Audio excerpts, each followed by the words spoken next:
प्रिय विद्यार्थियों और सभी प्रतियोगी साथियों को मेरा बहुत बहुत नमस्कार। आज पुनः संघर्ष और प्रेरणा की बात को लेकर के एक बहुत सुंदर सी कहानी आपके बीच में मैं साझा करूंगा।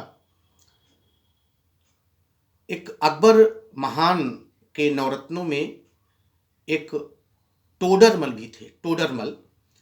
और उन्होंने भू राजस्व व्यवस्था के संदर्भ में बहुत काम किया है। आज भी जो हमारे यहाँ लैंड रेवेन्यू का जो सिस्टम है वह उन्हीं का कमोबेश बनाया गया है या उन्हीं के बनाई गई स्थितियों के अनुसार संचालित हो रहा है। एक बड़ी सुंदर सी उनके बारे में बड़ी प्रेरक कहानी है कि वे एक बार गीता पर रेफरेंस भाष्य लिख रहे थे और वे महल से दूर एक कुटिया में अपनी माता जी के साथ थे, ब्रह्मचर्य जीवन बिताते थे। और यह काम जब उन्होंने प्रारंभ किया तो माता जी को बता दिया था कि मैं इस काम में इस समय संलग्न हूँ। तो माँ भी उनको व्यवधान नहीं डालती थी, डिस्टर्ब नहीं करती थी।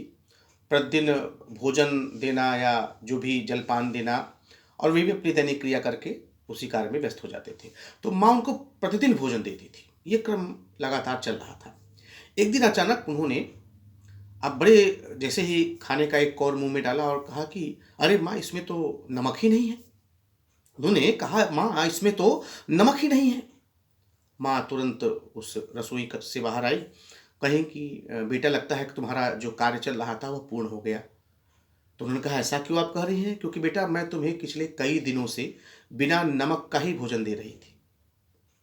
आज तुम्हारा काम पूर्ण हुआ, इसलिए उस भाष्य के कार्य से हट करके तुम्हारा ध्यान इस विषय पर गया है। अर्थात इसे कहते हैं एकाग्र चित्त होना, इसे कहते हैं कंसंट्रेट होना।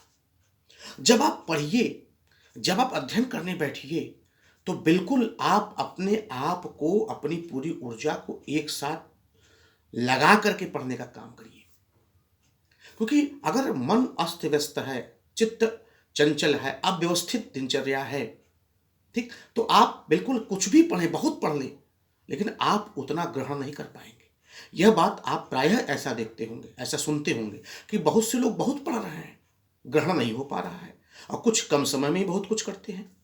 तो उसका सीधा सा संदर्भ है कि आप पूरी ईमानदारी से परिश्रम कर रहे हैं। क्या आप अपने परिश्रम के प्रति निष्ठावान हैं?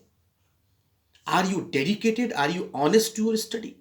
तो जब भी पढ़ें, जब भी मेहनत करें, पूरी ईमानदारी के साथ, क्योंकि आपके किए गए कर्मों का पाई पाई परमात्मा आपको देता है। परीक्षाएं आपकी नज़दीक हैं, चाहे वह बोर्ड के विद्यार्थी हों, चाहे टीजीटी पीजीटी के विद्यार्थी हों, चाहे नीट के विद्यार्थी हों, चाहे आईआईटी के विद्यार्थी हों, चाहे सिविल के एस्पिरेंट्स हों, सभी को मेरा यह कहना है, पूर्ण मनोयोग, पूरी ताकत, मन लगाइए। मन लगाना पड़ेगा। दिमाग जो है बड़ा चंचल व्यवधान पैदा करता है, इसलिए इसको नियंत्रित करना सीखिए और मन लगाइए। निश्चित रूप से आपको फायदा होगा। मैं इन्हीं शब्दों के साथ अपनी बात समाप्त करता हूँ। चैनल पर आप नए हैं तो इसे लाइक करें, शेयर करें, सब्सक्राइब करें और अपने पॉजिटिव कमेंट्स अवश्य दें। धन्यवाद।